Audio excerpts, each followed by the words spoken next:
దేవుని వాక్యాన్ని మనము ధ్యానం చేసుకుందామండి. దేవుని యొక్క కృప మనందరికీ తోడుగా ఉండునుగాక. ఈరోజు అంశం ఏమిటంటే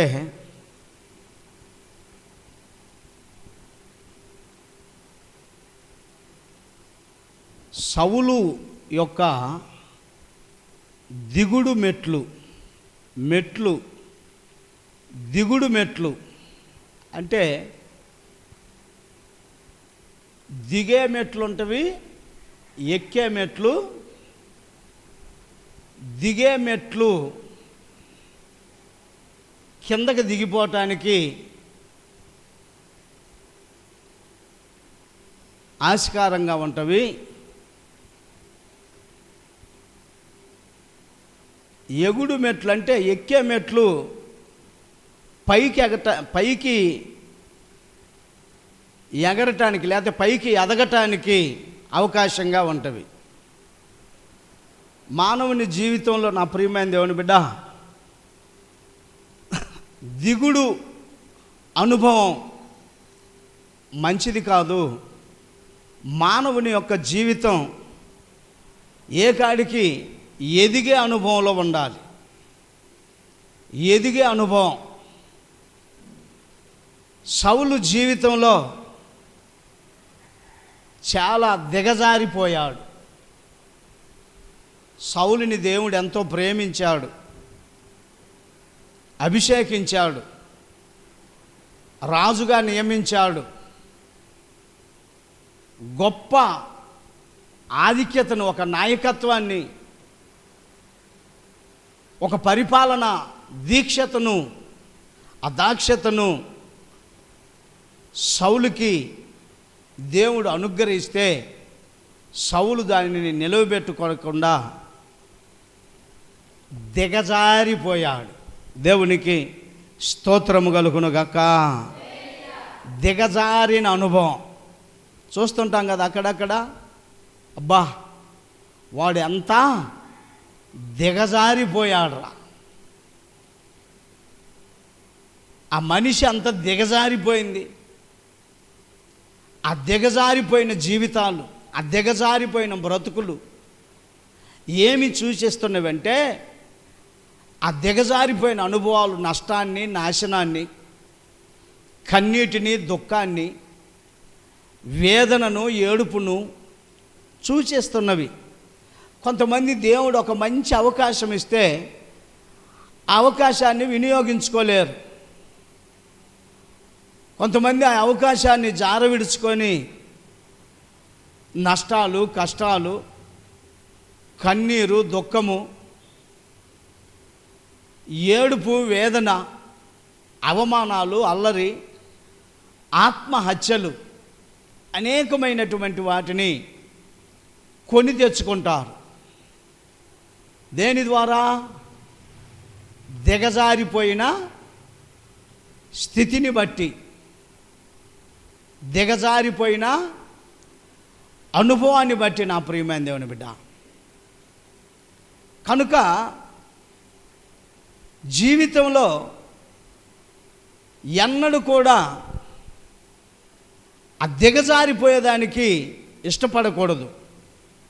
దేవునికి స్తోత్రము కలుగునుగాక. చెప్పండి హల్లెలూయా. దిగజారిపోయేదానికి ఇష్టపడకూడదు. మానవుని జీవితంలో పుట్టినది మొదలుకొని పెరుగుతూ ఉంటాడా, తరుగుతూ ఉంటాడా? పుట్టినవాడు ఏమండి పెరుగుతూ ఉంటాడు. పుట్టినరోజు ని పోల్చి చూస్తే, ఒక నెల రోజుల తర్వాత చూస్తే ఆడు కాస్త పెరుగుదల, ఒక 3 నెలల తర్వాత, ఒక 6 నెలల తర్వాత, ఒక సంవత్సరానికి దిగిపోడు. వాడు ఎదుగుతూ ఉంటాడు. వాడి బుద్ధి పెరుగుద్ది, వాని జ్ఞానం పెరుగుతుంది, వాని అవయవాలు పెరుగుతూ ఉంటవి. ఒక 5 సంవత్సరాలు, 7-8 సంవత్సరాలు వచ్చేసరికి లోక జ్ఞానం తెలుసుద్ది. వాడి పనులన్నీ వాడు చేసుకుంటాడు. కానీ ఎదుగుదల లేకపోతే దిగజారిపోయినటువంటి అనుభవం. వాడి మైండ్ పిల్లోడి మైండ్ లాగా ఉంది అనుకో, ఏమంటారు వాడిని?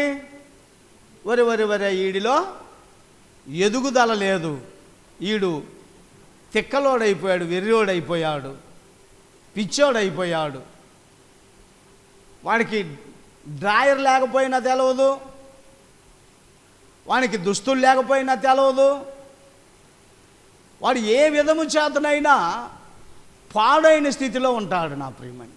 అందుకని ఈ రోజున ఉపదేశం ఏమిటంటే, మనకు తండ్రి ఇచ్చినటువంటి కృపను బట్టి, తండ్రి ఇచ్చినటువంటి అనుగ్రహాన్ని బట్టి, నీకు ఇచ్చిన కుటుంబం కావచ్చు, నీకు ఇచ్చినటువంటి ఆధిక్యత, నీకు ఇచ్చిన భర్త, నీకు ఇచ్చిన భార్య, నీకు ఇచ్చిన బిడ్డలు, నీకు ఇచ్చిన వ్యాపారం, నీకు ఇచ్చిన చేతి పని, నీకు ఇచ్చిన కూలి పని, నీ రాబడి, నీ వ్యవసాయమో, నీ ఉద్యోగమో, నీకేదో దేవుడిచ్చిన దానిలో దేవునికి కృతజ్ఞత కలిగి, నమ్మకం కలిగి, అనుదినము ఆ ఎదిగే అనుభవంలో ఉన్నట్లయితే దేవుడు ఏం చేస్తాడంటే నిన్ను ఒక ఉన్నతమైన స్థితికి నడిపిస్తాడు. దేవునికి స్తోత్రము కలుగునుగాక. చెప్పండి హల్లెలూయా, హల్లెలూయా. ఎదుగుదల లేనప్పుడు నా ప్రియమైన దేవుని బిడ్డ దిగజారిపోయే స్థితి, చాలా దిగజారిపోయే స్థితి. మా కుటుంబం చాలా దిగజారిపోయిందయ్యా, మా పిల్లలు బాగా దిగజారిపోయారయ్యా అని అక్కడక్కడ అంటూ ఉంటారు. నేనేమంటానంటే, ఎందుకు దిగజారిపోతామంటే దేవుణ్ణి లెక్క చేయకపోతే దిగజారిపోతాం, దేవునికి లోబడకపోతే, దేవునికి భయపడకపోతే, దేవుని యొక్క ఆజ్ఞానుసారముగా జీవించకపోతే, దేవునికి ప్రాధాన్యతనివ్వకపోతే, దేవునితో కలిసి నడవకపోతే దిగజారిపోయే అనుభవమే నా ప్రియమైన దేవుని బిడ్డ. ఆ కుటుంబాలే కానివ్వండి, ఆ కాపురాలే కానివ్వండి, దేవునితో కలిసి నడిచిన అనుభవాలను చూడండి, దేవునితో విడిపోయి నడిచిన అనుభవాలను చూడండి. కనుక ఈ రోజున సౌలు యొక్క దిగజారుడుతనం, లేదా ఆ సౌలు గారి యొక్క ఆ దిగుడు మెట్లను గురించి కొన్ని విషయాలు మనం తెలుసుకొని ప్రార్థన చేసుకొని మనము సెలవు తీసుకుందామండి. దేవునికి స్తోత్రము కలుగునుగాక. హల్లెలూయా. సమూయేలు మొదటి గ్రంథము 10వ అధ్యాయము 9-10 వాక్యాలను చదువుకుందామండి.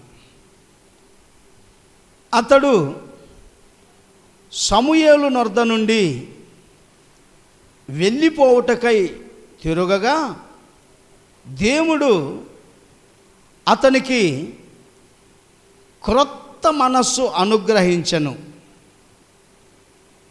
ఆ దినముననే ఆ సూచనలు కనబడెను. వారు ఆ కొండ దగ్గరకు వచ్చినప్పుడు ప్రవక్తల సమూహము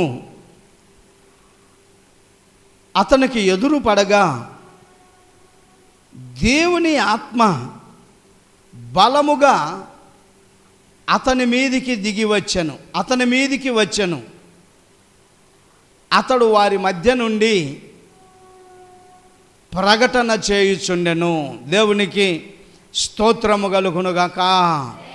చెప్పండి హల్లెలూయా.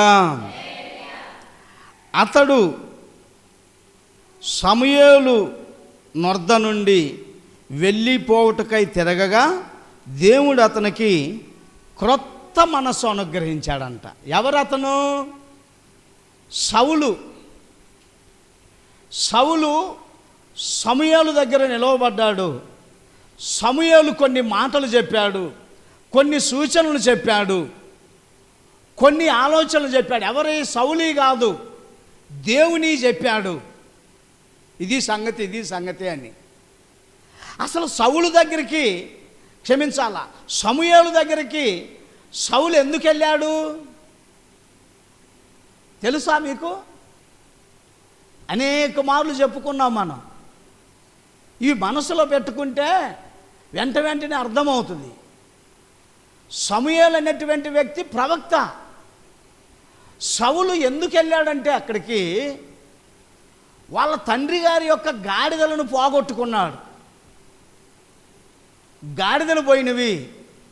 తన పనివాడితో కలిసి కొన్ని దినాలు ఆ చుట్టుప్రక్కల ప్రాంతాల్లో గ్రామాలు పట్టణాలన్నీ తిరిగి తిరిగి తిరిగి తిరిగి అలసిపోయి తెచ్చుకున్న ఆహారం అయిపోయి డబ్బులైపోయి ఇక ఇంటికి వెళ్దాం పదా, తన పనివాడితో అంటున్నాడు, ఇక ఇంటికి వెళ్దాం పదా, మా నాన్నగారు గాడిదలు పోయిన దిగులుని పోగొట్టి అసలు నన్ను బట్టి దిగులు పడతాడు, ఇప్పటికి చాలా రోజులైంది వచ్చి, వెళ్ళిపోదాం పదా అంటే అప్పుడు ఆ పనివాడు అంటాడయ్యా, ఇక్కడ వరకు వచ్చాం కదా, ఈ ఊర్లో ఒక గొప్ప ప్రవక్త ఉన్నాడు, అతడు బాబు కొద్దిగా సౌండ్ పెంచు, అతడు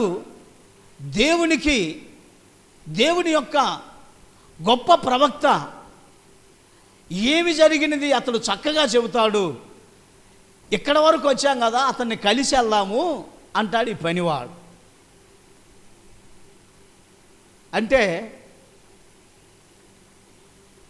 సౌలు అంటాడు, మన దగ్గర దైవజనుని దగ్గరికి వెళ్ళటానికి వట్టి చేతులతో ఎలాగెళ్తాం, మన దగ్గర ఏమీ లేదు కదా దైవజనుని దగ్గరికి వెళ్ళటానికి అన్నప్పుడు పనివాడు అంటాడు, ఇదిగో నా దగ్గర కొంత వెండి ఉన్నది, వెళ్దామంట. మొత్తం మీద సమూయేలు దగ్గరికి సౌలు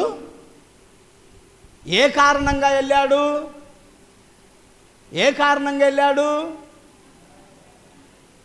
తన గాడిదలను పోగొట్టుకున్నాడు. గాడిదలు ఏమన్నా దొరుకుతాయా, దాని జాడ ఏమన్నా చెప్పగలుగుతావా అని దైవజనుని దగ్గరికి, ప్రవక్త దగ్గరికి, యాజకుని దగ్గరికి వెళ్ళాడు.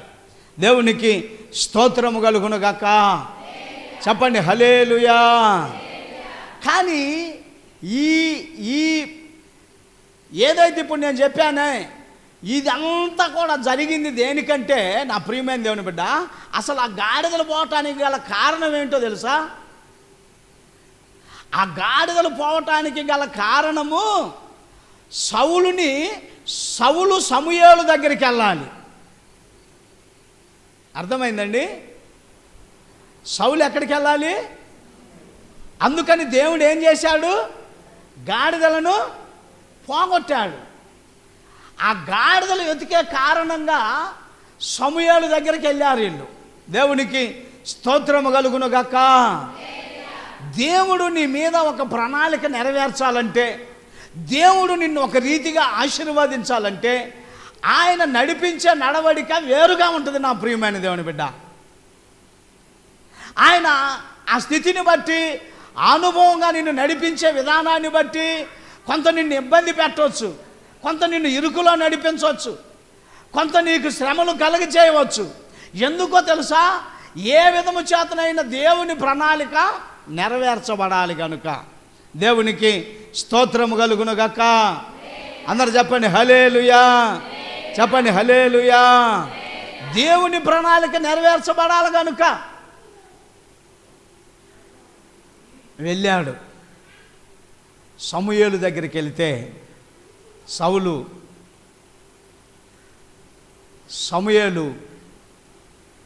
సౌలుని ఏం చేశాడో తెలుసా నా ప్రియమైన దేవుని బిడ్డ?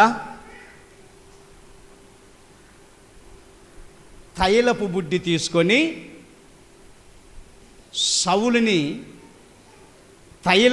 తీసుకొని తైలముతో సౌలుని రాజుగా అభిషేకించాడు.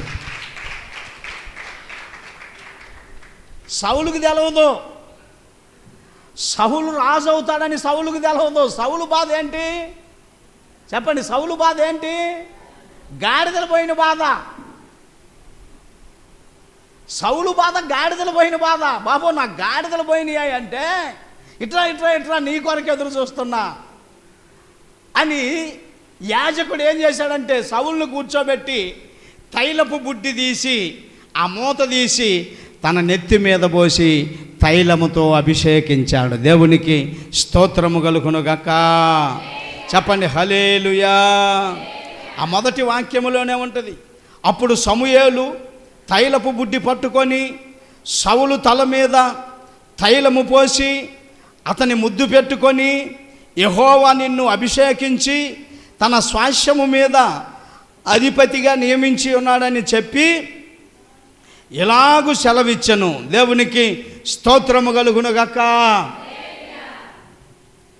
అధిపతిగా నియమించాడు, సౌలుని రాజుగా నియమించాడు, అధికారిగా నియమించాడు, అభిషేకించబడి ఇలాగ సెలవిచ్చాడు. ఏం చెబుతున్నాడంటే, నువ్వు వెళ్తుంటే కొంతమంది నీకు ఎదురవుతారు, కొంతమంది మేకలు పట్టుకొని గొర్రెలు పట్టుకొని ఎదురవుతారు, ద్రాక్ష గెలలు పట్టుకొని ఎదురవుతారు, ఇదిగో ఫలాని దగ్గర ఫలాని వాళ్ళు ఎదురవుతారు. ఇలాగ నీవు తర్వాత ఇలాగ సంగతి ఇది అని రకరకాలుగా ఆ కింద మనం చదువుకుంటూ వెళ్తే అనేకమైన విషయాలు సౌలుకి సమూయేలు చెబుతాడు.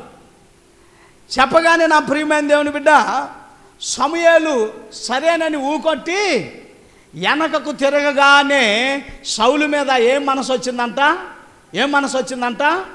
క్రొత్త మనసు ఆకాశము నుండి తండ్రి యొద్ద నుండి సౌలు మీదికి దిగి వచ్చినది. దేవునికి స్తోత్రము కలుగునుగాక. క్రొత్త మనసు.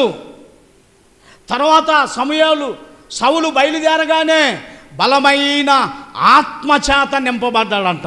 అదే పరిశుద్ధ ఆత్మ. నా ప్రియమైన దేవుని బిడ్డ, దేవునికి స్తోత్రము కలుగునుగాక. చెప్పండి హల్లెలూయా. అందుకనే నీవు మారు మనసు పొందగలిగితే నీ మీదికి కూడా బలమైన ఆత్మ, ఏ ఆత్మది? పరిశుద్ధాత్మ దిగుతుంది. మారు మనసు అనగా క్రొత్త మనసు కావాలి. క్రొత్త మనసు దేవుని పిలుపుకి, దేవుని ఏర్పాటుకి, దేవుని మాటకి నీవు లోబడి రాగలిగితే క్రొత్త మనసు నీ మీదికి, ఆ క్రొత్త మనసు దిగగానే బలమైన ఆత్మ, పరిశుద్ధ ఆత్మ నీ మీదికి దిగి వస్తుంది. దేవునికి స్తోత్రము కలుగునుగాక. చెప్పండి హల్లెలూయా. సౌలు క్రొత్త మనసు దిగి పరిశుద్ధాత్మ పొందుకొని తన ఆత్మీయ జీవితాన్ని లేదా తన నాయకత్వాన్ని చాలా గొప్పగా ఘనంగా ప్రారంభించాడు. కానీ నా ప్రియమైనటువంటి దేవుని బిడ్డలారా, ఆయన ప్రారంభించాడు కానీ ఆ ప్రారంభించినటువంటి ఆ స్థితిని సరిగ్గా ముగించలేదు. హల్లెలూయా. చెప్పండి హల్లెలూయా. ప్రారంభము కంటే ముగింపు ఎలాగుండాలి? మహిమకరంగా ఉండాలి. ప్రారంభము కంటే ముగింపు ఘనంగా ఉండాలి. ప్రారంభము కంటే ముగింపు అనేకులను ఆశ్చర్యరీతిగా నడిపించేదిగా ఉండాలి. చూడండి, ఇప్పుడు ఒక 7 రోజులు ఏదైనా కోటాలో ఏదైనా దేవుని కార్యక్రమాలు జరిగినాయి అనుకో, 7వ రోజు ముగింపు రోజు ఇంకా ఘనంగా జరుపుతారా, లేకపోతే అక్కడ మామూలుగా స్వల్పంగా జరుపుతారా? ఈ 7 రోజుల కంటే కూడా ముగింపు రోజు చాలా ఘనంగా జరుపుతారు. మంచి మంచి భోజన పదార్థాలు చేస్తారు, అనేక మందిని పిలిపిస్తారు, అనేకమైన కార్యక్రమాలు చేస్తారు. ప్రారంభం ఒక మానవుని యొక్క జీవితం ప్రారంభం ఎవరికి తెలియదు. జన్మించాడంటే జన్మించాడు. యేసు ప్రభు ఈ లోకంలో జన్మించాడు. ఎక్కడ జన్మించాడు? పశువుల పాకలో, పశువుల తొట్టిలో పరుండబెట్టారు. సామాన్యముగా జన్మించాడు. కానీ ఆయన జన్మించిన దగ్గర నుండి 33.5 సంవత్సరాలు జీవించాడు.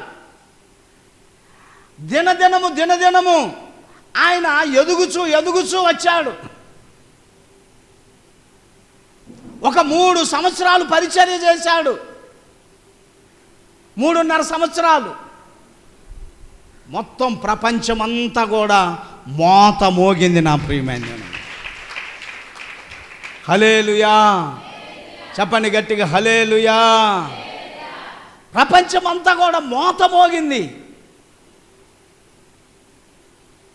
ఆయన ముగింపు, ఆయన చనిపోతున్నప్పుడు చూసారా? ఆ శిలువ మోస్తున్నప్పుడు వేలాది మంది ప్రజలు ఆయనను వెంబడించారు. నా ప్రియమైన దేవుడు,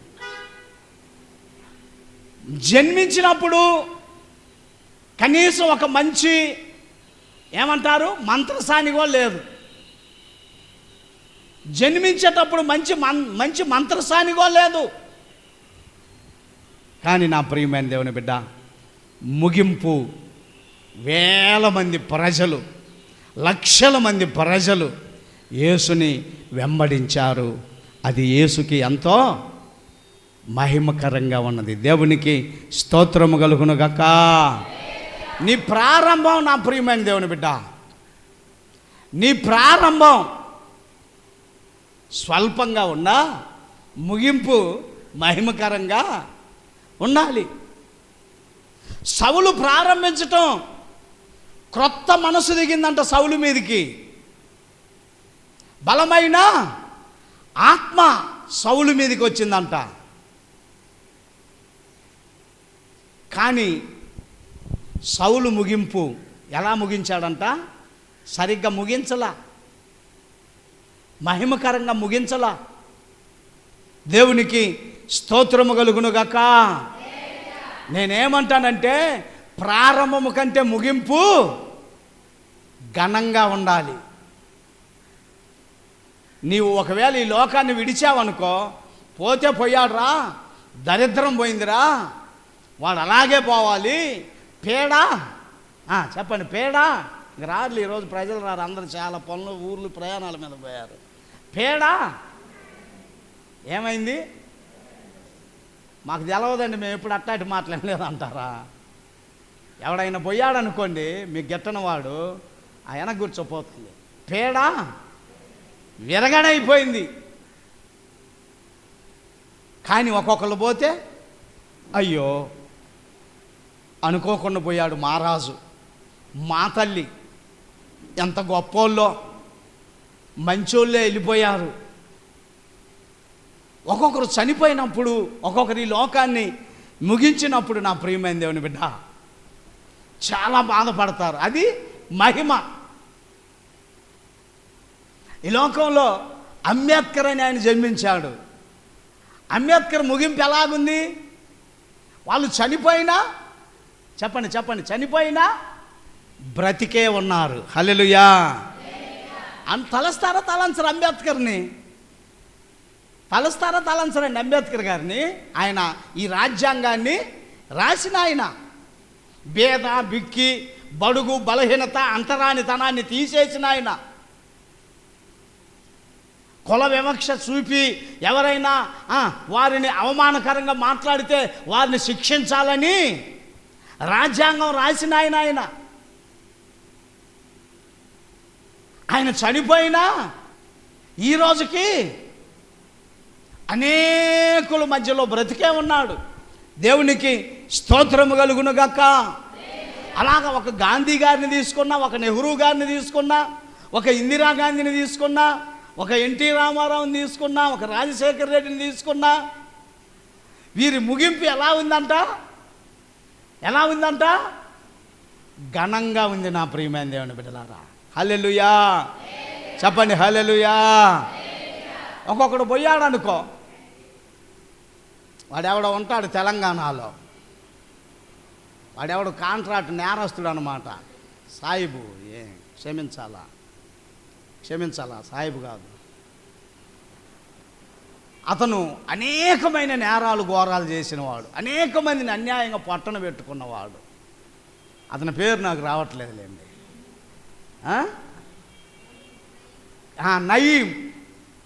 నయీం అనే వ్యక్తి చనిపోయాడు. ఎవరు బాధపడలా, ఏమనుకొని ఉంటారు? పోతే పేడా మాట్లాడండి, కొద్దిమంది ఏమన్నాం, పేడా ఎరగడైపోయింది. దేవునికి స్తోత్రం కలుగును గాక. చెప్పండి హల్లెలూయా. అక్కడక్కడ మనం చూస్తుంటాం. నీ ప్రారంభం కంటే నేనేమంటానంటే, ముగింపు ఘనంగా ఉండాలి, ముగింపు గొప్పగా ఉండాలి, ముగింపు దేవునికి మహిమకరంగా ఉండాలి. నీవు ప్రారంభించావు, ఎలాగ ముగిస్తున్నావు?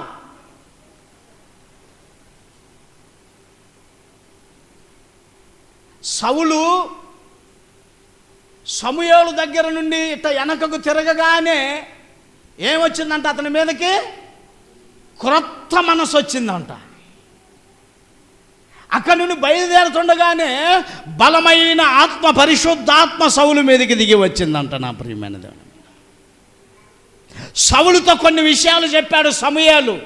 నువ్వు ఇలాగ ప్రవర్తించు, దేవుడు ఇదిగో ఇలాగ చేయమన్నాడు, ఇదిగో ఇలాగ చేయమన్నాడు అని అనేకమైన విషయాలను సౌలుతో సమూయేలు చెప్పాడు. నీకు ఒక గొప్ప కృపనిచ్చాడు తండ్రి. అసలు నువ్వు గాడిదలు పోగొట్టుకొని నా దగ్గర జాడ కడుక్కోవటానికి రావటం ఏంటి, నీవు నాయకుడు అవ్వటం ఏమిటి? హల్లెలూయా. ఆశ్చర్యంగా లేదండి ఇది? ఎందుకు వెళ్ళాడు సౌలు సమూయేలు దగ్గరికి? నన్ను రాజుగా అభిషేకిస్తాడని వెళ్ళాడా? అయ్యా నా గాడిదలు పోయినాయి బాబా, గాడిదలు దొరకలా, తిరిగి చాలా దినాలైంది ఇప్పటికి నేటికి మేము వచ్చి, మా గాడిదలు ఏడ దొరుకుతాయో కాస్త జాడ చెప్పు బాబు అని వచ్చాడు.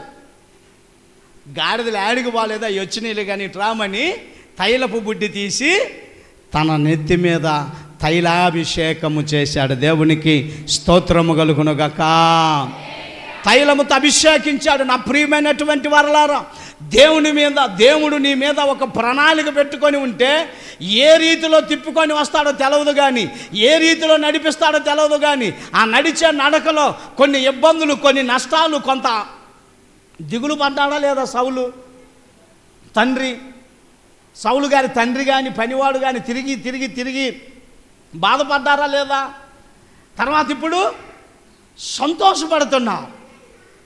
దేవుని కార్యములు, దేవుని కృపలు కూడా అలాగనే ఉంటాయి నా ప్రియమైనటువంటి దేవుని బిడ్డలారా. దేవునికి స్తోత్రము కలుగునుగాక. సౌలు క్రొత్త మనసు పొంది, పరిశుద్ధాత్మ పొంది ఘనంగా తన యొక్క నాయకత్వపు జీవితాన్ని ప్రారంభించాడు, కానీ దాన్ని మరలా సరిగ్గా ముగించలేదు సౌలు. అది దుఃఖకరం, అది వేదనకరం. చాలామంది చూడండి ఆత్మీయ జీవితాన్ని సరిగ్గా ప్రారంభిస్తున్నారు, నమ్మి బాప్తీసం అందుతున్నారు, కొన్ని దినాలు ఎంతో ఘనంగా ప్రభువులో నడుస్తూ ఉన్నారు. నడవంగా వారి ఆత్మీయ జీవితం దిగజారిపోతుంది. నేనేమంటానంటే నీ ఆత్మీయ జీవితం పొరపాటును కూడా దిగజారిపోకూడదు, ఎదగాలి. దిగజారిపోతే, ఒక పిల్లాడి మైండ్ ఎదగకపోతే, అదిగో వాడు ఇప్పుడు అట్లా బొర్లాడుతుంటే ఎవడో పట్టించుకోవడాన్ని, వాడికి ఒక 15 సంవత్సరాలు వచ్చినా కూడా వచ్చి అంతే బొర్లాడుతున్నాడు అనుకో, ఒరే వీడు ఎదగలేదురా వీడు. హల్లెలూయా చెప్పండి, హల్లెలూయా. నేను ఇప్పుడు వాళ్ళలాగా పండుకొని అంత చేస్తున్నాను అనుకో, ఒక్కళ్ళు ఉండలేడా? వామ్మో పాస్టర్ గారికి ఎంతో మెంటలు ఎక్కినట్టుందయ్యా. దేవునికి స్తోత్రం, హల్లెలూయా చెప్పండి, హల్లెలూయా. ఏ వయస్సును బట్టి ఆ యొక్క క్రియలు అలాగుంటవి. తెలిసి తెలవక మాట్లాడే వయసు వేరు. అంటే నా ఉద్దేశం ఏంటంటే దినదినము నీవు ఎదగాలి, ఆత్మీయ జీవితంగా ఎదగాలి, కుటుంబ పరంగా ఎదగాలి, ఒక భార్యగా ఎదగాలి, ఒక భర్తగా ఎదగాలి, ఒక తల్లిదండ్రులుగా ఎదగాలి. నీ ఎదుగుదల అనేకులకు మాదిరిగా ఉండాలి, దిగజారిపోకూడదు అంటున్నా. సౌలు దిగజారిపోయాడు. సౌలు ఎగబాకల దిగబడిపోయాడు. దేవునికి స్తోత్రము కలుగునుగాక. హల్లెలూయా హల్లెలూయా. చూడండి, రెండవదిగా సౌలు ఏం చేశాడంటే, బలిని ఎవరు అర్పించాలి? బలిని ఒక బలి తీసుకొస్తే ఎవడు అర్పించాలి? యాజకుడు అర్పించాలి బలిని.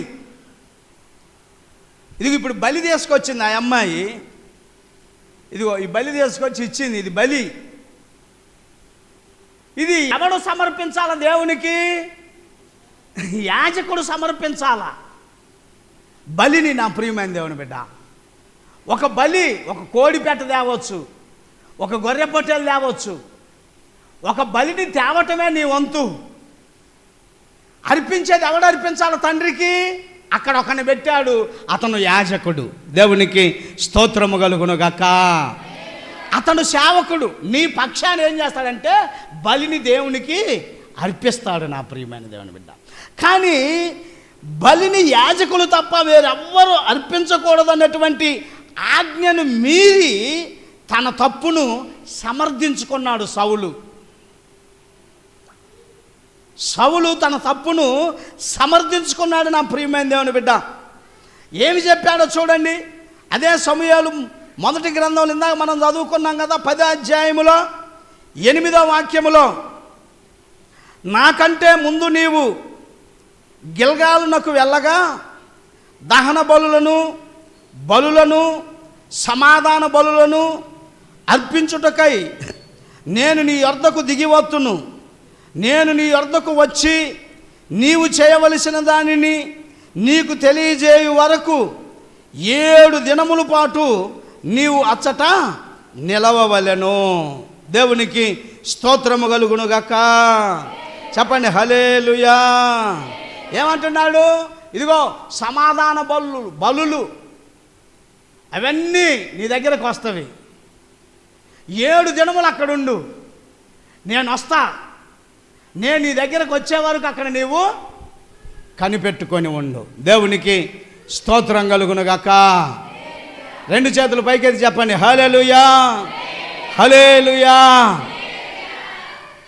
నేను అక్కడికి వస్తా అంటే, నా ప్రియమైనటువంటి దేవుని బిడ్డ, సౌలు ఏం చేశాడో చూడండి. 13వ అధ్యాయము 11వ వాక్యములో చూడండి. సమూయేలు అతనితో నీవు చేసిన 8వ వాక్యం నుండి చదువుదామండి. సమూయేలు చెప్పినట్టు అతడు 7 దినములు ఆగి సమూయేలు గిల్గాలునకు రాకపోవటయు జనులు తన యొద్ద నుండి చెదిరిపోవటయు చూచి దహన బలులను సమాధాన బలులను నా యొద్దకు తీసుకొని రమ్మని చెప్పి దహన బలి అర్పించెను. అతడు దహన బలి అర్పించి చాలించిన వెంటనే సమూయేలు వచ్చెను. సౌలు అతనిని కలుసుకొని అతనికి వందనము చేయుటకై బయలుదేరగా సమూయేలు అతనితో నీవు చేసిన పని ఏమని అడిగెను. అందుకు సౌలు, జనులు నా యొద్ద నుండి చెదరిపోవుటయు నిర్ణయ కాలమున నీవు రాకపోవుటయు ఫిలిస్తీయులు మిక్మాషులో కూడి ఉండుటయు నేను చూసి ఇంకను యెహోవాను శాంతిపరచక మునుపు ఫిలిస్తీయులు గిల్గాలునకు వచ్చి నా మీద పడుదురు అనుకొని నా అంతట నేను సాహసించి దహన బలి అర్పించి తినెను. దేవునికి స్తోత్రము కలుగునుగాక. ఏం చేశాడంట? సాహసించాడంట. తనను తాను సమర్థించుకుంటున్నాడు. నా ప్రియమైన దేవుని బిడ్డ, ఏ అబ్బాయ్, ఏంది పండు తిన్నావా నీవు అంటే ఏమంటాడు ఆదాము? ఏమన్నాడు? తిన్నాను అన్నాడా? నీవు నాకు ఇష్టవే, అసలు నాకు తెలవదు స్వామి, నువ్వు నాకు ఇష్టవే. ఆమె తీసుకొస్తే నేను తిన్నాను అన్నాడు. ఒప్పుకోట్లా అంటే ఒక వంక సమర్థించుకోవటం. ఈరోజు మానవుడు ఏ బాబు ఏంటి పలాని వారం మీరు ఎవరు మందిరానికి రాలేదంటే ఎన్నో సమర్థనలు ఉంటవి. దేవునికి స్తోత్రము కలుగునుగాక. సమర్థించుకునే స్థితి ఏంటి? మందిరానికి రాలేదంటే సమర్థించుకోవటం. ఎందుకు నేను వచ్చిందాక చూడండి, ఆ బలులు అర్పించిన వెంటనే వచ్చాడంట సమూయేలు. అరే రే రే ఆగితే పోయేదేగా, ఆగాలా వద్దా? ఏం చెప్పాడు? నేను వచ్చేదాకా ఉండమన్నాడు. అర్థమవుతుందని నేను చెప్పేది మీకు, వాక్యం అర్థమవుతుందా? అందరు నేలలు తలలకేసి దిగులుతో విచారంతో ఇవాళ జనం ఎవరు రాలా, నేను అనవసరంగా వచ్చి బలైపోయానే, నేను కూడా రాకుండా ఉంటే హాయిగా చల్లగా బొబ్బుండేవాడిని నేనే. గుంటూరు స్టేట్ బ్యాంక్ దగ్గర 2 బొమ్మలు వేస్తాడు. ఒకడే ఇట్ట విచారంగా ఉంటాడు. అక్కడేం రాసి ఉంటుందంటే నేను అప్పునకు అమ్మి తిని అని ఉంటుంది. ఇంకొకడే ఇట్లా సంతోషంగా ఉంటాడు నవ్వుకుంటా. అక్కడేం రాసి ఉంటుందంటే నేను రొక్కమునకు అమ్మి తిని. ఇప్పుడు మీరు రొక్కానికి అమ్ముకున్న వాళ్ళలాగా లేరు, అప్పు కమ్ముకున్నోడు వాళ్ళు దిగులు పడతా ఉన్నారు. నా వైపు చూడండి, కొద్దిమందిగా ఉన్నాం. దేవునికి స్తోత్రం కలుగును గాక. సమూయేలు ఏం చెప్పాడు సౌలుతో? నీవు పలాని కాడ గిల్గాలులో ఉండు, 7 రోజులు అక్కడ ఉండు, నేను 7 రోజుల తర్వాత అక్కడికి వస్తా, అక్కడ దహన బలులు, సమాధాన బలులు, ఈ బలులన్నీ ఉంటాయి, నేను వచ్చి అక్కడ అని చెప్పాడు కదా, ఒక ఆజ్ఞ. కానీ సౌలు ఓపిక పట్టలేకపోయాడు. ఏది పాస్టర్ గారు వస్తానన్నాడు, ఇంకా రాలేదు. ఒక్కొక్కరు భయం లేకుండా ప్రార్థన ఎవరు చేయాలి చెప్పండి? ఎవరు చేయాలి మీ ఇంట్లో? పాస్టర్ గారు చేయాలి ప్రార్థన. అది ఏ కార్యక్రమం అయినా, ఒక సందర్భం, ఒక కార్యక్రమం అయితే యాజకుడు అనేవాడు నీ ఇంట నిలవాలి. అది నువ్వు చేసుకునే చిన్న కార్యక్రమం అయినా పెద్ద కార్యక్రమం అయినా అది క్రమము, దానికి తగిన దీవెన అనుగ్రహించబడుతుంది. అంతేగాని నాకొచ్చు, ప్రార్థన వచ్చు, పాట వచ్చు, నేను చేస్తానంటే కుదరదు. యాజకుడు చేసే పని ఒక్క పని, క్షమించాలి నన్ను దాంతో పోలుస్తున్నాను, కుక్క పని, గాడిద పని. కానీ కుక్క పని గాడిద చేసింది అనుకో, ఇరగ తన్నుడు తన్నాడంటే యజమానుడు వచ్చి గాడిదని. కుక్కని గాడిదని రెండింటిని పెంచుకుంటున్నాడు యజమానుడు. కుక్క పని ఏంటి చెప్పండి? ఎందుకు కుక్కని పెంచుకునేది? ఎవడైనా కానివాడు, దొంగోడు, దోసుకునేవాడు వస్తే గై గై గై అని లేచి గోల చేసి యజమానుని లేపటానికి. అందుకు కుక్క. మా నిద్రబామాకండి. హల్లెలూయా. గాడిదెందుకు? బరువులు మొయ్యటానికి. కూరగాయలో, కందిపప్పు బస్తాలో, బియ్యపు బస్తాలో, ఉప్పు బస్తాలో బజార్ నుండి మోసుకురావటానికి. సరే, మొత్తం మీద ఒక రాత్రి దొంగ పడ్డాడంట. ఈ కుక్క బాగా తిని మేలుకు లేకుండా నిద్రపోతుందంట. ఈ గాడిద చూసి ఇక గాడిదని పెట్టండి, ఆ గాడిద గగ్గోలు పెట్టి అరుస్తుందంట. అరిసేసరికి యజమానుడు కోపం వచ్చి కర్ర తీసుకొని ఇరగ కొట్టుడు కొడుతున్నాడంట గాడిదని. ఎందుకు? స్వామి నేను తప్పు చేయలేదు స్వామి, దొంగోడు పట్టని అరుస్తున్నానంటే, దొంగోడు పడితే అరిసే పని నీదే, ఎందుకు అరిసావు నువ్వని? అరిసే పని ఎవడది? కుక్కది. నీదేం పని? మోసే పని. కానీ ఇక్కడ ఏం చేశాడు ఈ సౌలు అనేవాడు? తొందరపడి బలులు అర్పించాడు. ఈడు ఆజ్ఞ ఇచ్చేవాడే, రాజు అయినా నాయకుడైనా ఎవడైనా.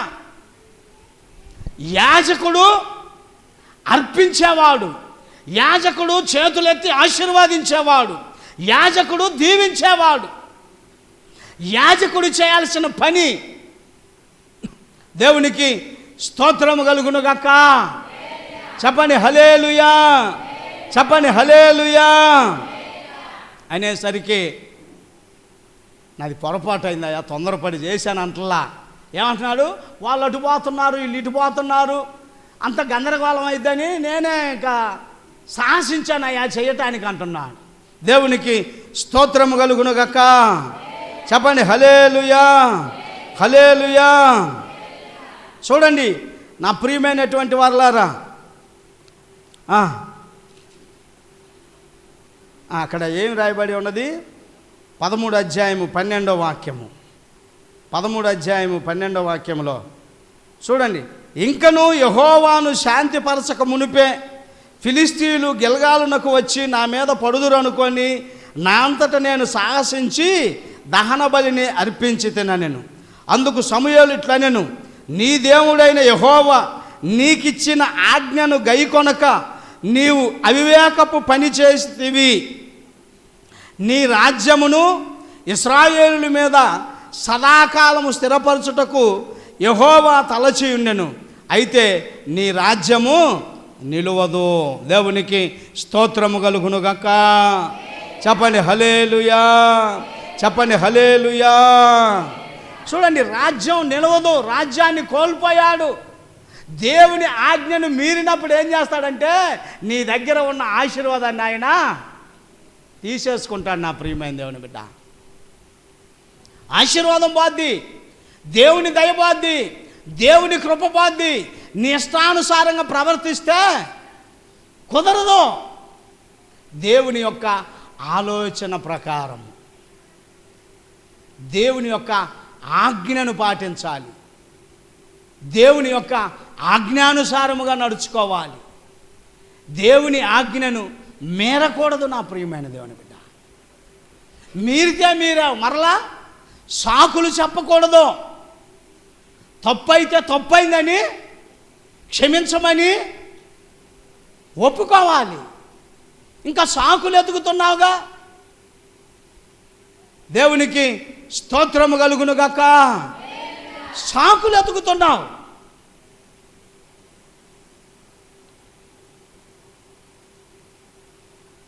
సౌలు చేసింది ఏంటంటే, యాజకులు అర్పించవలసిన బలిని తనే అర్పించి తన తప్పుని సమర్థించుకున్నాడు. మూడో తప్పు చేశాడు సౌలు. మూడోది ఏమిటంటే, అమాలేకుల విషయంలో దేవుని ఆజ్ఞను భంగపరచి కొన్ని పశువులను, రాజైన ఆగాగును హతము చేయలేదు, అంటే చంపేయలేదు. కొన్ని పశువుల్ని దాచిపెట్టాడు, రాజుని దాచిపెట్టాడు.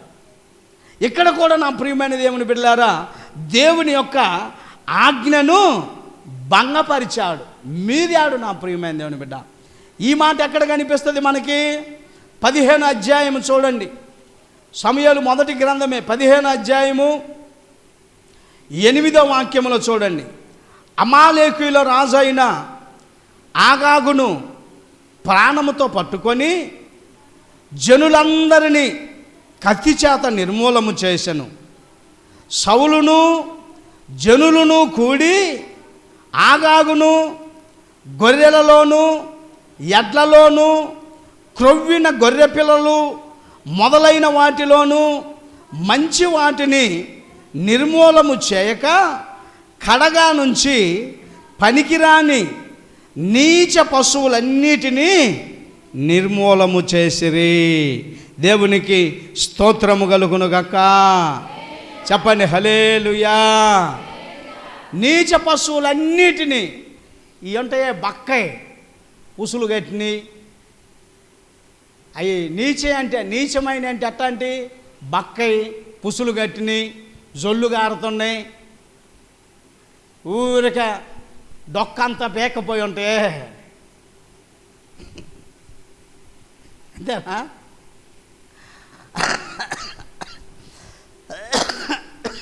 వాటికెళ్ళి చూడాలని కూడా అనిపించదు. అట్లాంటివన్నీ వధించాడంట. దేవుడు ఏం చెప్పాడో తెలుసా? వాళ్ళ దగ్గర నుంచి వచ్చిన పశువులు కానీ గొర్రెలు కానీ రాజుతో సహా వాళ్ళ నాయకుడితో సహా ఎవరిని కూడా విడిచిపెట్టకుండా అన్నిటినీ చంపేయమన్నాడు. కానీ అతని సొంత నిర్ణయం ఆ నాయకుడిని చంపేయాల, ఆ బలిసిని, ఆ క్రొవ్విని, ఆ విలువైనటువంటి వాటిని కడాగ పెట్టాడంట, పక్కన పెట్టాడంట. ఆ నాయకుడిని చంపేయకుండా మనుషులందరినీ చంపేశాడంట. ఈ నీచమైన వాటిని చంపేశాడు, మంచి వాటిని అన్నిటిని. అప్పుడేమనుకున్నాడంటే, నన్ను రాజు దేవుడు నన్ను మెచ్చుకుంటాడు అనుకున్నాడు. ఒకడేం చేశాడంటే, నాయకుడు మెచ్చుకుంటాడని, అన్నా రేపు బాప్తీసాలు ఇవ్వాలన్నా అన్నాడు.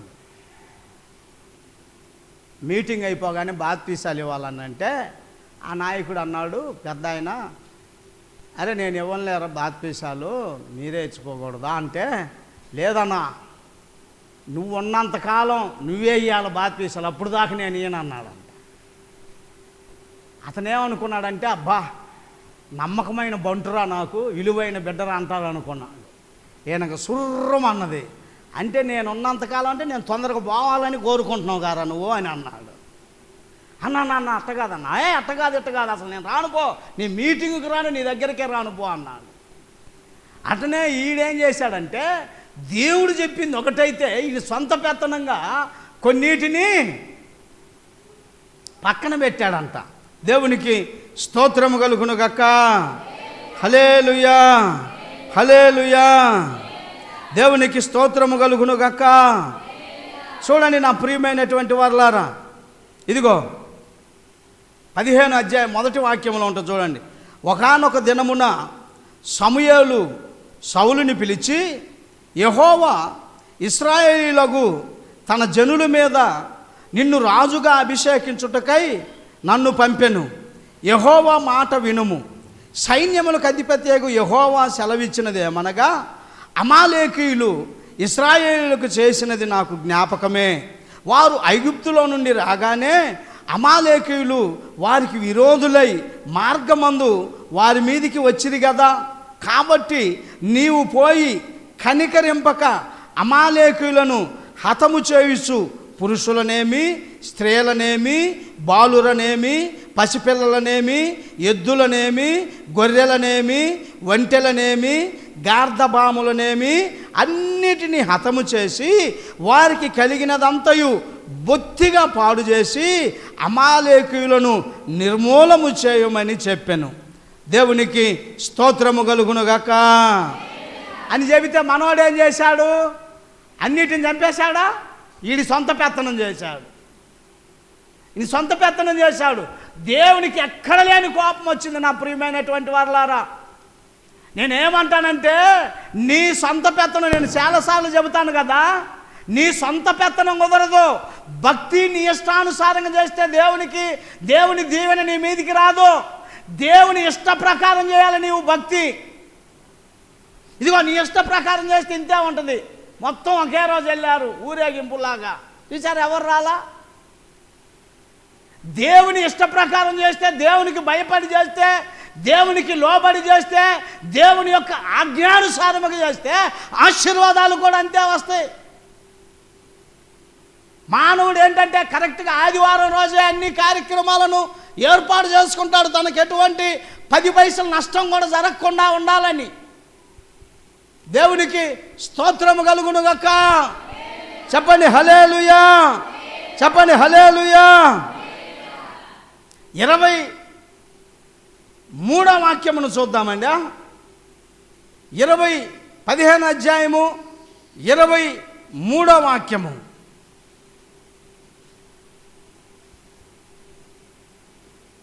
చూడండి ఏమి రాయబడి ఉన్నదో. తిరుగుబాటు చేయుట సోదె చెప్పుటయను పాపముతో సమానము. మూర్ఖతను అగపరచుట మాయా విగ్రహము గృహదేవతలను పూజించుటతో సమానము. యెహోవా ఆజ్ఞను నీవు విసర్జించితివి గనుక నీవు రాజుగా ఉండకుండా ఆయన నిన్ను విసర్జించననగా, సౌలు జనులకు దడిసి వారి మాట వినినందున నేను యెహోవా ఆజ్ఞను నీ మాటలను మీరి పాపము తెచ్చుకొంటిని అంటున్నాడు. ఆ వైపు చూడండి నా ప్రియమైనటువంటి వాళ్ళారా. దేవుని ఆజ్ఞను మేరటం వలన ఏమైంది? రాజరికాన్ని కోల్పోయాడు సౌలు. రాజుగా సౌలు కోరుకున్నాడు రాజుగా కావాలని. ఎంత ధన్యత, ఎంత గొప్ప భాగ్యం. దేవుడు సౌలుని రాజుగా చేస్తే తన యొక్క గర్వం వల్ల, తన యొక్క తిరుగుబాటు వల్ల, తనలో ఉన్నటువంటి అహంకారం వలన దేవుని ఆజ్ఞలు ఏమైందిలే మాకు తెలుసులే. ఒక్కొక్కరు అన్యాయంగా అక్రమంగా దేవుని ద్వారా వచ్చే ఆశీర్వాదాలను, దీవెనలను వారి చేజేతులా కోల్పోతారు. వారిని దుష్టుడు మోసం చేస్తాడు. నా ప్రియమైన దేవుని బిడ్డ, వారి కాపురాల్లో, వారి కుటుంబాల్లోనికి రావాల్సిన దీవెన మొత్తం వ్యర్థం చేసుకుంటారు. దేవునికి స్తోత్రము కలుగునుగాక. హల్లెలూయా. ఇప్పుడు బ్రతిమిలాడుతున్నాడు సౌలు. ఎవరిని? సమూయేలుని. సమూయేలు ఎవడు? రాజుగా నియమించగలిగేవాడా? తీసేసేది కానీ రాజుగా నియమించేది కానీ సమూయేలా దేవుడా? మాట్లాడండి. ఎవరు? దేవుడు. నాదేముంది? రేపొద్దునేదైనా నష్టం వస్తుంది అని చెప్పేవాడినే నేను. దేవుని ఆజ్ఞను పాటించమని బ్రతిమిలాడేవాడినే నేను. ఇదిగో ఇలాగ జీవించండి అని తెలియపరిచేవాడినే నేను. పాటించటం పాటించకపోవటం అది తర్వాత అంశము. అది పాటించకుండా ఆ నష్టం నాశనం వచ్చినప్పుడు అయ్యా పాస్టర్ గారు చేయంటే పాస్టర్ గారు చేయగలిగేది ఏది ఉండదు. ఇదిగో సమూయేలుతో ఎంటబడుతున్నాడు. అయ్యా నా పాపాన్ని క్షమించి అట్టొకటి చెప్పాయి అంటే, అరే బాబు చిలక్క చెప్పినట్టు చెప్పా కదా, అప్పుడు చూడబోతే అప్పుడు బలులు అర్పించావు నువ్వే, ఇప్పుడు చూడబోతే వాళ్ళందరినీ సమూల నాశనం చేయరంటే వాళ్ళందరినీ చంపావు, అసలు వాడిని బట్టి పెట్టుకున్నావు. ఒట్టొట్టి పనికిరాని నీచమైన పశువుల్ని దేవునికి అర్పించావు, కొవ్విని విలువైనటన్నిటిని ప్రక్కన. హల్లెలూయా చెప్పండి, హల్లెలూయా. దీని ద్వారా దేవుని కోపం, దేవుని ఉగ్రత నా ప్రియమైన దేవుని బిడ్డ. ఎందుకో సేవకుడు బ్రతిమిలాడి చెప్పుకునేదంటే, నీ కుటుంబం ఏ విధముగానైనా దేవుని యొక్క దృష్టిలో ఈ లోకములో దీవెనకరంగా నీవు నీ పిల్లలు ఉండాలనే తపన, ఆశ, ఆకాంక్ష. అంతేగాని నీవు నిష్టానుసారంగా తిరిగితే సేవకుడికి వచ్చే నష్టమేమి లేదు. మీకు నష్టం రాకూడదని సేవకుడి తపన, మీరు ఆశీర్వాదాన్ని కోల్పోకూడదని సేవకుని యొక్క ఆశ, ఆలోచన. దేవునికి స్తోత్రం కలుగునుగాక. చెప్పండి హల్లెలూయా, చెప్పండి హల్లెలూయా. ఏమంటున్నాడు 24వ వాక్యములో, ఆయన నిన్ను విసర్జించననగానే సౌలు జనులకు జడిసి వారి మాట వినినందున నేను యెహోవా ఆజ్ఞను నీ మాటలను మీరి పాపము తెచ్చుకొంటిని, కాబట్టి నీవు నా పాపమును పరిహరించి నేను యెహోవాకు మొక్కున్నట్లు నాతో కూడా తిరిగి రమ్మని సమూయేలును వేడుకొనెను. బ్రతిమిలాడుకుంటున్నాడంట. అందుకు సమూయేలు, నీతో కూడా నేను తిరిగి రాను, నీవు యెహోవా ఆజ్ఞను విసర్జించితివి గనుక ఇశ్రాయేలు మీద రాజుగా ఉండకుండా యెహోవా నిన్ను విసర్జించనని చెప్పాడు. లేదు, నీ దగ్గర నుంచి రాజరికాన్ని తీసేశాడు దేవుడు. ఎందుకు తీసేశాడు? నీ ఇష్టానుసారంగా ప్రవర్తించావు కనుక. ఇష్టానుసారంగా ప్రవర్తించకూడదు నా ప్రియమైన దేవుని బిడ్డ. దేవునికి ఇష్టం వచ్చినట్లుగా నీవు ప్రవర్తిస్తే నీవు, నీ కుటుంబము ఆశీర్వదించబడుతుంది, దీవించబడుతుంది నా ప్రియమైన దేవుని బిడ్డ, పోషించబడుతుంది. అతి ఆలోచన లేకుండా నీ ఇష్టానుసారముగా జీవించటం వలన ప్రయోజనం లేదు. సౌలు యొక్క దిగుడు మెట్లు నా ప్రియమైన దేవుని బిడ్డ, దిగజారుడుతనం అన్నది దీన్ని బైబిల్. ఒకవేళ నీవు దిగజారిపోయే అనుభవంలో ఉన్నావేమో, నీ పిల్లలు ఒకవేళ దిగజారిపోయే అనుభవంలో ఉన్నారేమో, జాగ్రత్త నా ప్రియమైన దేవుని బిడ్డ. ఆ దిగజారిన అనుభవం నుంచి విడిపించబడు. నీ దీవెన పోకముందే, నీ ఆశీర్వాదం పోకముందే నీ కుటుంబంలోనికి నష్టం, నీ కుటుంబంలోనికి లేమి, నీ కుటుంబంలోనికి లోటు, నీ కుటుంబంలోనికి కష్టం, నీ కుటుంబంలోనికి సమస్యలు రాక మునిపే నీవు ఆ దిగజారుడి స్థితి నుంచి విడిపించబడు. దేవునికి స్తోత్రము కలుగునుగాక. 4వదిగా సౌలు ఏమైందో తెలుసా? పరిశుద్ధాత్మను కోల్పోయాడు సౌలు. పరిశుద్ధాత్మను కోల్పోతే ఏ ఆత్మను పొందుకుంటాడు? పరిశుద్ధాత్మకు ఆపోజిట్ ఏంటి? దురాత్మ. పరిశుద్ధాత్మను కోల్పోయాడు, దురాత్మ వచ్చింది, పిచ్చి పిచ్చిగా ప్రవర్తిస్తున్నాడు. ఈ పరిశుద్ధాత్మ సౌలుని విడిచి ఎక్కడికి వెళ్ళింది? సౌలుని విడిచి పరిశుద్ధాత్మ దావీదు మీదికి వెళ్ళింది నా ప్రియమైన దేవుని. దేవుని ఆత్మ, క్రొత్త మనసు దావీదు మీదికి వచ్చినది. ఎందుకంటే దావీదు యథార్థపరుడుగా ఉన్నాడు, దావీదు నీతిమంతుడుగా ఉన్నాడు. దేవుడు చూశాడు. సమూయేలుతో అంటున్నాడు, లేచిపో, వాడిని బట్టి నువ్వు భయపడతావు ఎందుకు? యెషయా కుమారుల్లో ఒకరిని పోయి నీవు అభిషేకించు అంటున్నాడు. నీ ఇంటిలో ఆశీర్వాదం ఆటోమేటిక్గా నీ ఎదురింటి వానికి వెళ్ళొచ్చు. నీ ఇంటిలో ఆశీర్వాదము దానికి రెక్కలు వచ్చిందంటే ఎటుపోద్దో, దాన్ని పోకుండా నీవు ఆనకట్ట వెయ్యాలంటే నీ ప్రవర్తన సరి అయినదిగా ఉండాలి దేవుని దృష్టిలో. నీ ప్రవర్తన అనుకూలమైనదిగా ఉండాలి దేవుని దృష్టిలో. దేవుని ఆజ్ఞలను పాటించాలి, దేవుని యొక్క ఆజ్ఞానుసారముగా నడవాలి. దేవుని మరచువారులారా జాగ్రత్త అంటుంది బైబిల్.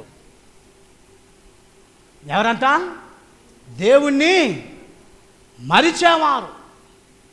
ఆ మరిచిన స్థితిలో ఉంటున్నావేమో నా ప్రియమైన దేవుని బిడ్డ, జాగ్రత్త కలిగి ఉండు. దేవునికి స్తోత్రము కలుగును గాక. అక్కడ 16 అధ్యాయమును చూడండి, 16 అధ్యాయము 14వ వాక్యము. యెహోవా ఆత్మ సౌలును విడిచిపోయి యెహోవా యొద్ద నుండి దురాత్మ ఒకటి వచ్చి అతని వెరపింపగా. దేవునికి స్తోత్రము కలుగును గాక. హల్లెలూయా. ఏం చేసిందంట? ఏం చేసిందంట? అతన్ని భయపెట్టింది. అతన్ని వెరపింపగంటే కదిలిస్తుంది. దెయ్యం పెట్టిన వాళ్ళు ఏం చేస్తారు? దురాత్మ పెట్టిన వాళ్ళు పిచ్చి పిచ్చిగా చేస్తుంటారు కదా అని. వాళ్ళ కేకలు, వాళ్ళ బలం, వాళ్ళ శక్తి సామాన్యంగా ఉండదు దెయ్యం పెడితే. అలాగా ఇతన్ని పిచ్చిగా ఇతన్ని తిప్పుతుందంట దెయ్యం. ఎవరిని? సౌలుని. ఏమాత్మ వచ్చింది సౌల్లోకి? ఈ దేవుని ఆత్మ ఇదిగో ఇక్కడ ఎవరిలోనికి పోయిందంటే దావీదులోనికి పోయినది. దేవునికి స్తోత్రము కలుగును గాక. ఆ పైనే ఉంటుంది చూడండి 13వ వాక్యములో. సమూయేలు తైలపు కొమ్ము తీసి వాని సహోదరుల ఎదుట వానికి అభిషేకము చేసెను. నాట నుండి యెహోవా ఆత్మ దావీదు మీదికి బలముగా వచ్చెను. తరువాత సమూయేలు లేచి రామాకు వెళ్ళిపోయాను. చప్పట కొట్టండి నా ప్రియమైన దాని. ఎవరి మీదకి దిగి వచ్చింది? దావీదు మీదకి దిగి వచ్చింది, బలముగా వచ్చింది ఆత్మ. ఇప్పుడు ఖాళీగా ఉంది కదా సౌలు యొక్క దేహము. సౌల్లోనికి ఏ ఆత్మ వచ్చిందంట? దురాత్మ వచ్చి అతన్ని అసలు ఏమి లేదులే పిచ్చిగా అతన్ని ఊపేస్తుంది, తిప్పి కొడతా ఉంది. హల్లెలూయా. చూడండి, దెయ్యాలు పట్టినోడికి ఆ దెయ్యం దిగిపోయినాక ఒళ్ళంతా ఓనం అయిపోద్ది. ఒళ్ళంతా వాడుబాది ఈడుబాది అటురికి ఇటురికి కేకలేసి ఇష్టానుసారంగా పొర్లాడి పడి లేచి.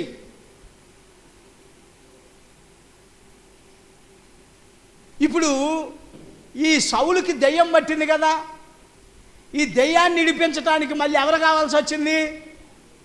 ఏమండి? మరలా దావీదే కావాల్సి వచ్చింది. దావీదు మీద ఏ ఆత్మ ఉన్నది? దేవుని ఆత్మ బలముగా ఉన్నది. దావీదు వచ్చి సితారా వాయిస్తున్నాడు అనుకో, ఆ సౌలులో ఉన్న దెయ్యపాత్మ ఏం చేస్తుందంటే పారిపోద్ది నా ప్రియమైంది. అప్పుడు నిద్రపోతాడు సౌలు. కేకలు మాని హల్లెలూయా చెప్పండి, హల్లెలూయా. వాళ్ళకి దెయ్యం రాగానే అక్కడే ఉంటాడు ఎవడో దావీదు. ఏం చేస్తాడు? సితారా వెంటనే దావీదు ఏం చేస్తాడు? మరణపు ముళ్ళును విరిచివేయును, యేసు రక్తము సాతాను బలమును పడగొట్టును, యేసు రక్తమని సితారా వాయిస్తాడు. వాయించగానే దెయ్యం వానిలో నుంచి హల్లెలూయా. చూడండి నా ప్రియమైన దేవుని బిడ్డ, సౌలు చేసుకున్నటువంటి పని పరిశుద్ధాత్మను కోల్పోయి దురాత్మ పీడితుడయ్యాడు. 5వదిగా సౌలు ఎంతకి దిగజారిపోయాడో తెలుసా? ఎంతకి దిగజారిపోయాడంటే సౌలు నా ప్రియమైన దేవుని బిడ్డ దావీదు మీద అసూయ ద్వేషం పెంచుకొని దావీదుని చంపేయాలని చూశాడు. చెప్పండి, ఏం చేశాడు? దావీదుని అసూయతో ద్వేషంతో, నేను చెబుతున్నా, చేతులు జోడించి చెబుతున్నా, అసూయ ద్వేషం అనేది అసలు ఉండకూడదు నా ప్రియమైన దేవుని బిడ్డ. ఎందుకు? దావీదు ఏం తప్పు చేశాడు? నీకు దురాత్మలు పడితే, నీకు దెయ్యాలు పడితే ఎల్లగొట్టేదానికి ప్రయాసపడుతున్నాడు దావీదు. అందుక నువ్వు దావీదుని చంపుతావు? దావీదు ఏం చేశాడు?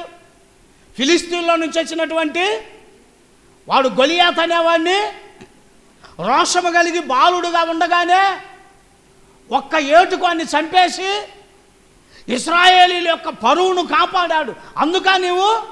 అందుకే చూడండి నా ప్రియమైనటువంటి వారులారా, సమయాలు 18 అధ్యాయంలోనికి రండి. 18 అధ్యాయము. దేవునికి స్తోత్రము కలుగును గాక. 6వ వాక్యము నుండి చదువుతున్నా వినండి. దావీదు ఫిలిస్తీయులను హతము చేసి తిరిగి వచ్చినప్పుడు స్త్రీలు ఇశ్రాయేలీయుల ఊళ్ళన్నిటిలో నుండి తంబూర్లతోనూ సంభ్రమతోనూ వాద్యములతోనూ పాడుచు నాట్యమాడుచు రాజైన సౌలును ఎదుర్కొనుటకై వచ్చిరి.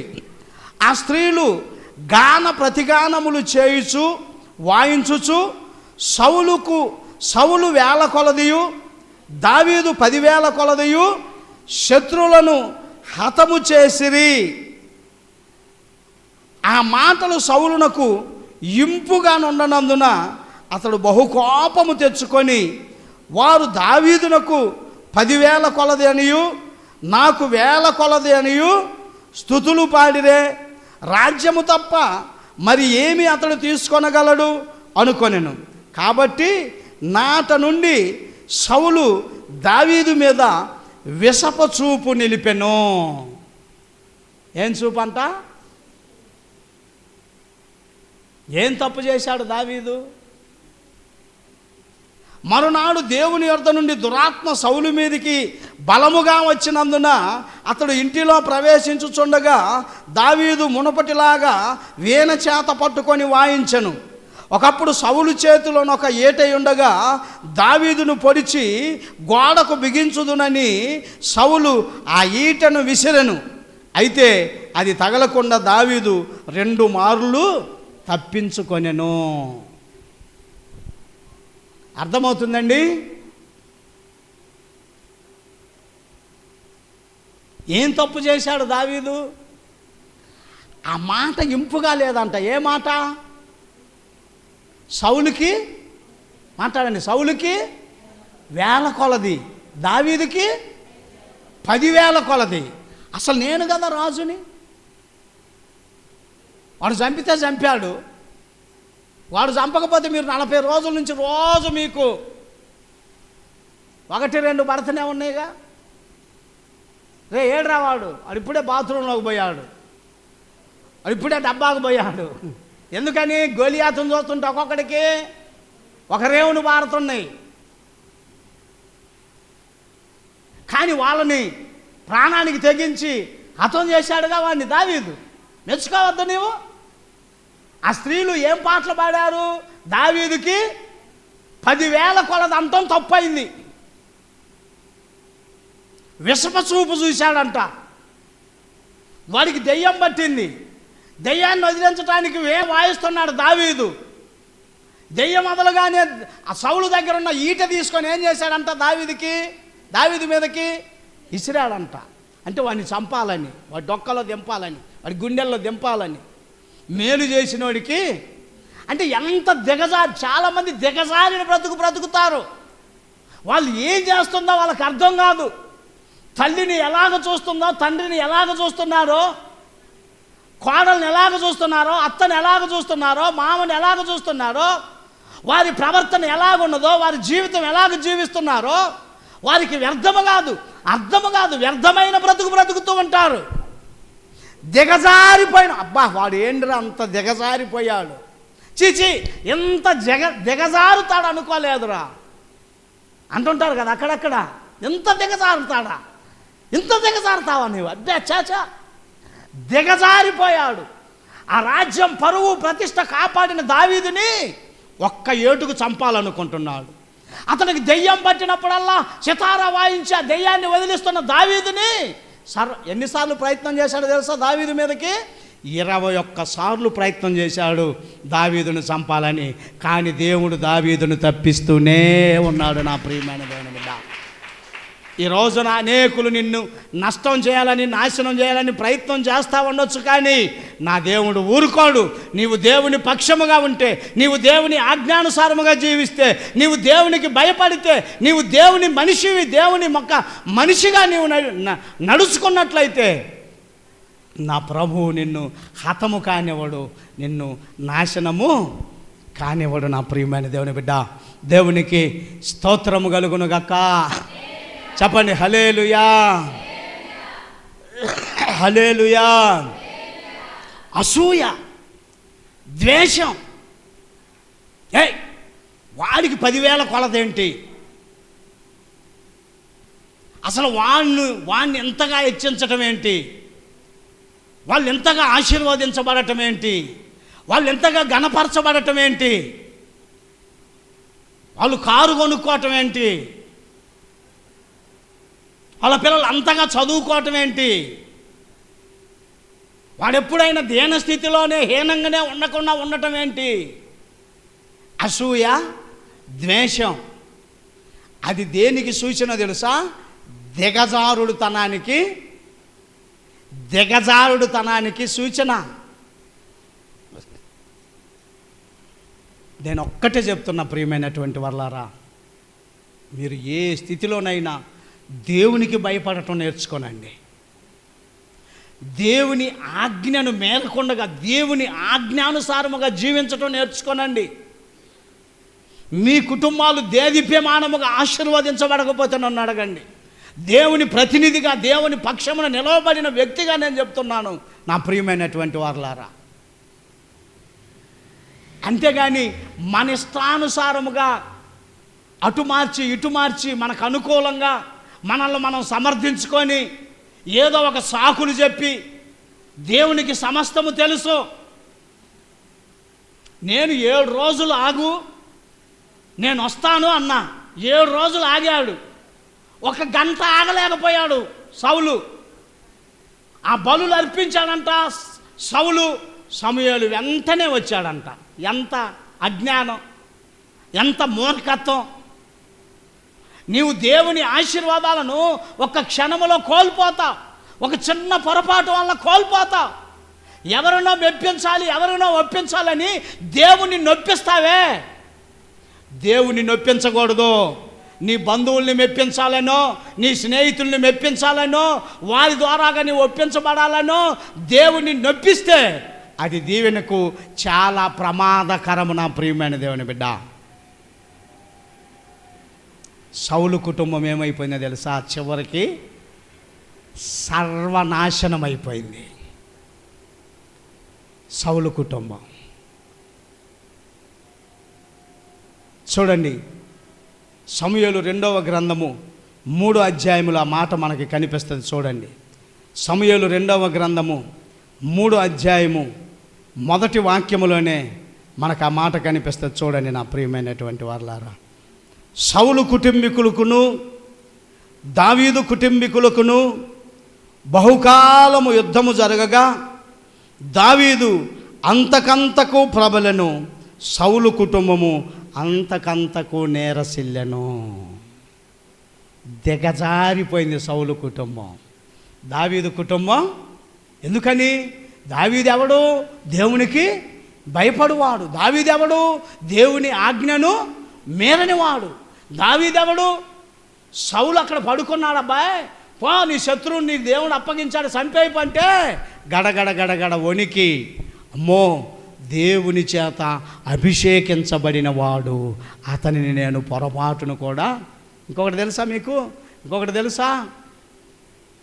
సౌలు అనేవాడు తన ఆయుధం మీద తనే పడి పొడుచుకొని కొర ప్రాణంతో కొట్టుమిట్టాడుతున్నాడు. ఒకడు వెళ్తుంటట్టు వాడిని పిలిచి నువ్వు ఎవడరా అంటే, నేను ఫలానా అంటే, అరే బాబు నా తల తిరుగుతుంది, నా ప్రాణం పోవట్లేదు, ఇదిగో నా ప్రాణం పోయేటట్టు నన్ను చంపురా బాబు అని బ్రతిమలాడితే వాడు చంపి సౌలు దగ్గర ఉన్న కిరీటం, విలువైన వస్తువులు తీసుకొని దావీదు దగ్గరకు వచ్చాడు. దావీదు ఏదో మెచ్చుకుంటాడని దావీదు దగ్గరకు వచ్చి, ఇదిగో నాయనా ఇట్లా చేశాను, సౌలు సంగతి ఇది, సౌలు సంగతి అదే అని చెప్పగానే దావీదు అన్నాడు, దేవుని చేత అభిషేకించబడిన వాడిని, ఒకవేళ అతను నిన్ను చంపమన్నాడు అనుకో, దేవునికి భయపడకుండా నువ్వు అతన్ని ఎలాగ చంపుతావురా? నీవు చెప్పిన మాట సాక్ష్యమును బట్టి నేను నిన్ను చంపుతున్నానని వెంటనే వాడిని చంపేశాడని నా ప్రియమైనటువంటి వాళ్ళారా, చంపేశాడు. అంతగా దేవునికి భయపడేవాడు దావీదు. చూసారా, సౌలు కుటుంబాన్ని చూసినట్లయితే 31 అధ్యాయంలోనికి వస్తే మొదటి సమూయేలు గ్రంథమే 31 అధ్యాయంలోకి వస్తే నా మాటలు ముగిస్తున్నాను నా ప్రియమైనటువంటి వారలారా. 31 అధ్యాయము 4వ వాక్యమును చూసినట్లయితే నా ప్రియమైనటువంటి వారలారా, దేవునికి స్తోత్రము కలుగును గాక. హల్లెలూయా. సౌలు ఆత్మహత్య చేసుకున్నాడట. 31 కాదు, 2వ వాక్యం నుంచి చూస్తున్నాను, చదువుతున్నానేనండి. సౌలును అతని కుమారులను తరుముచు యోనాతాను, అభినాదాబు, మెల్కిషవాను సౌలు యొక్క కుమారులను హతము చేసిరి. యుద్ధములో సౌలు ఓడిపోవచ్చుండగా అతడు అంబులు వేయు వారి కంట నుండి వారి చేత బహుగాయములు నొందెను. అప్పుడు సౌలు, సున్నతి లేని వీరు నన్ను పొడిచి అపహాస్యము చేయునట్లు నీ కత్తి దూసి దాని చేత నన్ను పొడవుమని తన ఆయుధములు మోయువానితో చెప్పగా అతడు భయము చేత అలాగు చేయనొల్లకున్నెను. కనుక సౌలు తన కత్తి పట్టుకొని దాని మీద పడెను. సౌలు మరణమాయనని అతని ఆయుధములను మోయువాడు తానును తన కత్తి మీద పడి అతనితో కూడా మరణమాయను. ఇలాగున సౌలును అతని 3 కుమారులను అతని ఆయుధములను మోయువాడును అతని వారందరూ ఒక దినముననే మరణమైరి. దేవునికి స్తోత్రము కలుగును గాక.